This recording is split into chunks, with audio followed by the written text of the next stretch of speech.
कायदेतज्ञ असीम सरोदे सध्या आपल्यासोबत आहेत. आपण त्यांच्यासोबत चर्चा करू. सर, राज्यातील महानगरपालिकेमध्ये बहुतांश अनेक नगरसेवक जे आहेत ते बिनविरोध निवडून आलेले आहेत.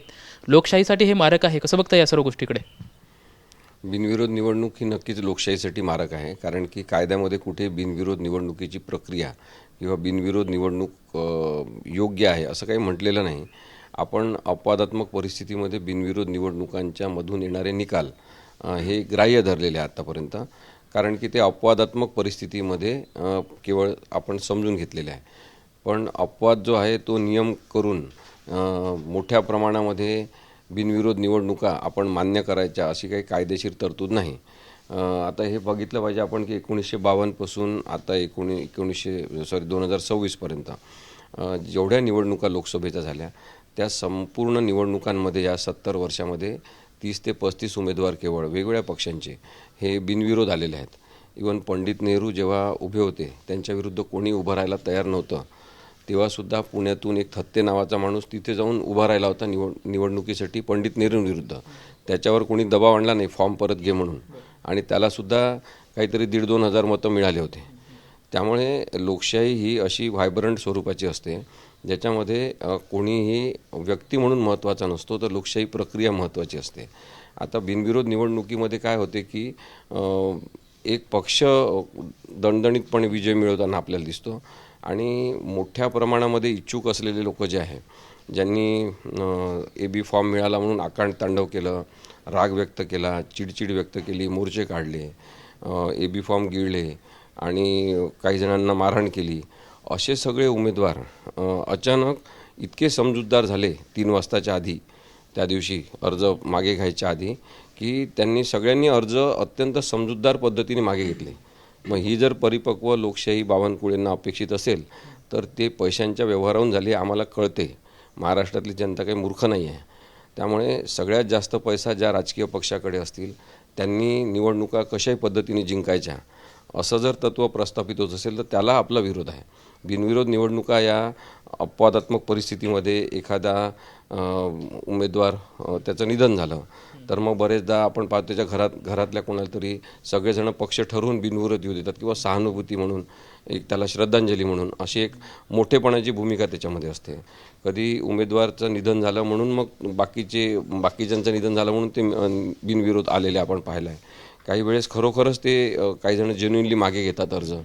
तेव्हा खूप उमेदवार नसायचे, आता प्रचंड उमेदवारांची संख्या, आणि अचानक केवळ भारतीय जनता पक्ष, शिंदेसेना आणि अजितदादांचा पक्ष एवढ्यांविरुद्धच लोकांना सद्बुद्धी सुचते आणि ते सगळेजण अर्ज मागे घेतात. तर ही राजकीय बदमाशी आहे. हे षडयंत्र महाराष्ट्रातल्या लोकांनी ओळखलेलं आहे. ते न्यायालयासमोर मांडण्याचा आम्ही प्रयत्न करतो आहे. खरं तर सर, आता पुण्यामधले असतील किंवा राज्यभरातले जे काही बिनविरोध निवडून आलेत, वास्तविक पाहता जर पुण्यामधले बघितलं तर ते उमेदवार असं म्हणतात की समोरचे जे आमच्या विरोधक होतोय त्यांना डिपॉझिट जप्त होईल याची भीती होती म्हणून त्यांनी उमेदवारी अर्ज माघार घेतला. मात्र याच्यातून पैशाची आर्थिक उलाढाल मोठ्या प्रमाणात झालेली असा सुद्धा शंका नागरिक व्यक्त करत आहेत. तुम्ही या सर्व प्रकाराकडे कसं बघता? बघा, काही जण भ्रष्ट प्रवृत्तीचे लोक मुद्दाम उमेदवारी अर्ज दाखल करतात. हे वास्तव आहे. सगळीकडे हे होत असते, सगळ्या पक्षांमध्ये होत असते. मग त्याच्यात किती आहे आता डिपॉझिटची अमाऊंट? किती? 10,000 15,000 किती आहे? काही लाख असेल. किती आहे मला माहिती नाही डिपॉझिटची अमाऊंट, पण ती असेल 25-30 हजार असेल.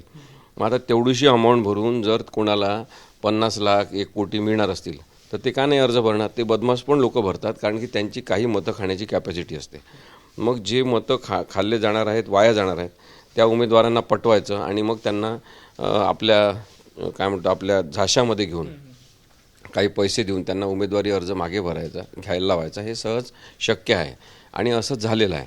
आता जे इतर काही राजकीय पक्षांचे उमेदवार आहेत, प्रस्थापित राजकीय पक्षांचे, त्यांना पोलिसांची कधी भीती दाखवलेली आहे, वेगवेगळ्या चौकशांची भीती दाखवायची, मग कधी त्यांना गुंड बदमाशांच्या दडपणाखाली आणायचं, कधी त्यांना आर्थिक भ्रष्टाचारामध्ये गुंतवायचं. त्यांना सांगायचं की आता मला जे कळलेलं आहे 4 कोटी आणि 5 कोटी जर केवळ अर्ज मागे घेण्यासाठी देण्यात आले असतील तर हे निवडून येणारे लोक किती भ्रष्टाचार करणार याच्यामुळे आपल्या मनामध्ये धडकी भरते.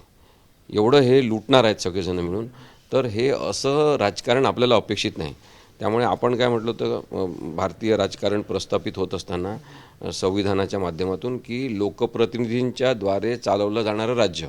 मग लोकप्रतिनिधी जे आहे ते लोकांचे प्रतिनिधी असले पाहिजे. हे तर राजकीय पक्षांचे प्रतिनिधी आहेत. मग राजकीय पक्षांतर्फे लोकशाही चालवायची असं काही अपेक्षित नव्हतं. त्यामुळे लोकांच्या प्रतिनिधींनी चालवलं पाहिजे. लोकांचे प्रतिनिधी लोकांसारखे असले पाहिजे आणि त्यांनी लोकांचे प्रश्न समजून घेतले पाहिजे. यांना सुपरस्टार व्हायचं आहे, यांना विशेष व्हायचं आहे आणि त्यामुळे असे लोक काही आपल्या लोकशाहीच्या सुद्धा कामाचे नाही आणि आपल्या समाजाच्या सुद्धा कामाचे नाही. समाजकारण करून राजकारण हा दृष्टिकोन भारतीय राजकारणाचा आहे. तो जर मलिन होत असेल तर मग या बिनविरोध निवडून येण्याला आपल्याला सगळ्यांना विरोध करायला पाहिजे. हा कोणत्याही राजकीय पक्षाचा प्रश्न नाही. आम्ही तुम्हाला पुन्हा सांगतो, शिवसेना उद्धव बाळासाहेब ठाकरे, काँग्रेस, राष्ट्रवादी काँग्रेस शरद पवार, राष्ट्रवादी काँग्रेस अजितदादा पवार, मनसे, नंतर ते MIM, अजून कोणते पक्ष तुम्हाला आठवतात सगळे, हे सगळे पक्ष खड्ड्यात गेले तरी चालेल. लोकशाही खड्ड्यात जायला नको.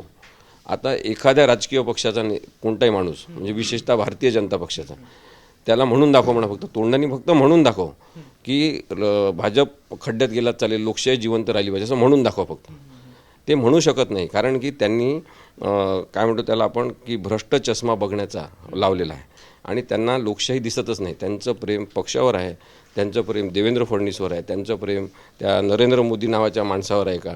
अत्यंत टुकार दर्जाचे लोक सगळे जे राजकारणामध्ये प्रस्तावित आहेत त्याचं पाप आपल्याकडे आहे, जनतेकडे आहे आणि म्हणून मला वाटते मतदारांची जागृती याच्यात महत्त्वाची आहे. या पिटिशनमध्ये न्यायालयात काय होईल ते होईल. आम्ही चांगला प्रयत्न करणार. न्यायालय हे न्याय मागण्याची जागा आहे म्हणून आम्ही तिथे चाललो आहे आणि तिथे जाणार, तिथे आम्ही न्याय मागत राहणार. मिळेल किंवा नाही मिळणार हे परिस्थितीवर अवलंबून आहे. परंतु अन्यायाला वाचा फोडण्यासाठी त्या किती कठोर भिंती असेल तरी त्याच्यावर धडक मारत राहिलं पाहिजे. ही लोकशाहीची आपली जबाबदारी आहे. खरं तर लोकशाही जिवंत ठेवण्यासाठी तुम्ही आवाज उठवताय ही चांगली म्हणजे खरं तर कौतुकाची बाब आहे. मात्र आता निवडणूक आयोगाने सुद्धा या संदर्भातला अहवाल मागवलेला आहे, तुम्ही पण आवाज उठवला. याच्यावरती काय निश्चितच ठोस भूमिका होईल असं वाटतंय? झाली पाहिजे कारण की साधी मागणी आहे आणि वास्तव आहे त्याच्या मागे की राज्य निवडणूक आयोग किंवा केंद्रीय निवडणूक आयोग यांनी आत्तापर्यंत जी पोपटपंची भारतीय जनता पक्षाने सांगितल्यानुसार केलेली आहे ती उघड झालेली आहे. लोकांना माहिती आहे की हा निवडणूक आयोग आता स्वायत्त राहिला नाही आणि त्यांनी स्वायत्तता गमावून बसलेली असल्यामुळे ते निर्णय प्रक्रियेमध्ये प्रामाणिक नाहीत आणि म्हणून आपली साधी मागणी आहे की ऑलरेडी चौकशी जर राज्य निवडणूक आयोगाने लावलेली आहे तर मग ती चौकशी न्यायालयीन देखरेखीखाली व्हावी. उच्च न्यायालयाने जर आदेश दिले की आमच्या देखरेखीखाली चौकशी होईल तर त्याच्यामध्ये निदान पारदर्शकता येऊ शकते. नाहीतर मग आता इथे आपण काही पारदर्शकता अपेक्षित करू शकत नाही. 15 तारखेपर्यंत चौकशी सुरू आहे सांगतील. 15 तारखेला कल स्पष्ट होईल, 16 तारखेला ते मतमोजणी झाल्यानंतर आणि मग तेव्हा ते डिक्लेअर करून टाकतील की हे सगळे बिनविरोध निवडून आलेले आहे असं आम्ही आमच्या चौकशी अंती जाहीर करतो आहे. मग तुम्ही किती पण आरडाओरडा करत बसा. लोकशाही अशी नसते. म्हणजे तुम्ही जर रामाचं नाव घेऊन राज्य करत असाल तर एका धोबी व्यवसाय करणाऱ्या माणसांनी सीतेच्या चारित्र्यावर शंका घेतली तेव्हा तिला अग्निपरीक्षा द्यायला लावली. ती रामराज्याची संकल्पना आहे की एखाद्या सामान्य माणसांनी सुद्धा आवाज उठवल्यावर त्याच्याबद्दलची शहानिशा झाली पाहिजे. अर्थात सीतेचं अग्निपरीक्षा करणं हे चुकीचंच होतं, परंतु निदान सामान्यातल्या सामान्य माणसाचा आवाज ऐकला जातो हा त्यातला गर्भित अर्थ आपण घेतला तर मग इथे एवढ्या लोकांच्याबद्दल म्हणजे 60-70 लोकांबद्दल निवडून येण्याच्या संदर्भात शंका आहेत महाराष्ट्रातल्या जनतेच्या मनामध्ये. तर त्या शंका घेऊनच आपण जगायचं का हा प्रश्न आहे. म्हणून मला असं वाटते की पारदर्शक, प्रामाणिक आणि शंकेच्या पलीकडे निवडून आलेलं असं सरकार प्रत्येक ठिकाणी असलं पाहिजे. आणि इथं स्थानिक स्वराज्य संस्था आहे. स्थानिक स्वराज्य संस्था ही इंडिपेंडंट आहे, पक्षापासून मुक्त आहे सगळ्या.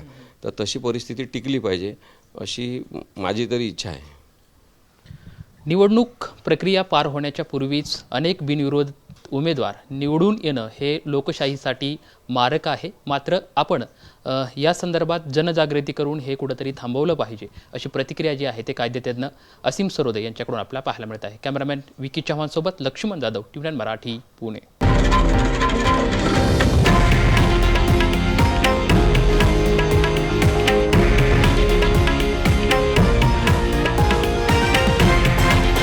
हे आहे देशातील नंबर 1 न्यूज नेटवर्क आणि आपण पाहत आहात TV9 मराठी, एकमेव.